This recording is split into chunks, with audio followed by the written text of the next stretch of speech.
Welcome back. I hope you enjoyed that little bit of music there. If you didn't, I apologize.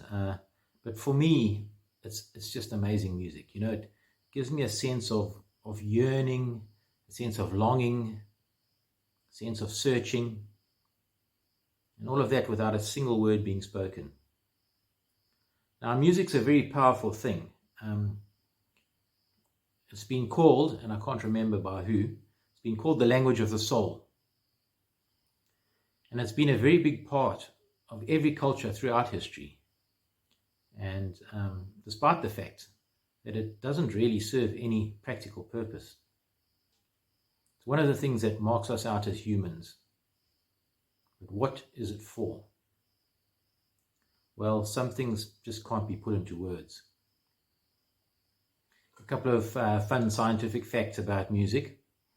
Listening to music changes your brain chemistry. We've all heard of things like runner's high, when people can experience a euphoric kind of condition from strenuous exercise. We've heard from other sports where people talk about getting in the zone. I have never really experienced runner's high because I've never run enough. But the idea of getting in the zone, I can get that. I know through some of the motorsport that I've done, you can get into a condition where things around you kind of disappear and your point of focus just becomes ultra zoned in on what you're doing. And at the same time, things seem to like really speed up, but also slow down, and time just stops. And that's the experience of being in the zone.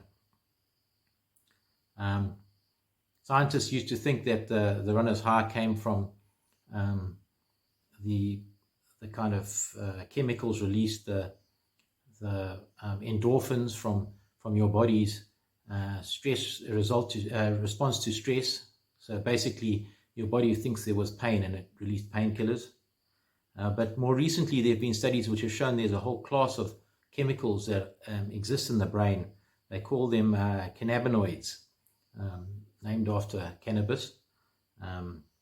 Well, really it should be the other way around, because cannabis has its effect on us because of the way it mimics the natural occurring cannabinoids in our brain.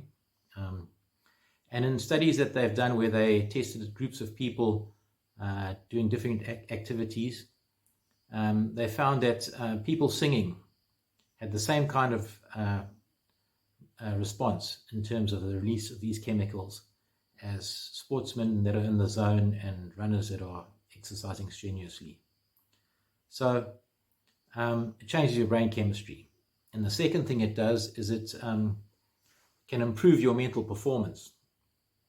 Now, there's a classical experiment where guys were given certain tasks to do, and then they listened to classical music, and afterwards they also got similar tasks to carry out.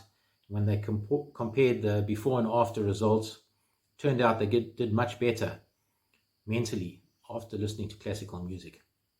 I saw a documentary recently where they kind of repeated the exercise, but they switched out the music and they played rock music instead. And turns out that also has the same response. And what really counts is not the kind of music, the genre, or the content of the music. It depends how much you are tuned into the music and whether it speaks to you. So I'd just like to say, if that last bit of music I played for you wasn't your cup of tea, I'd just like to play something else for you now, which may be more to your taste.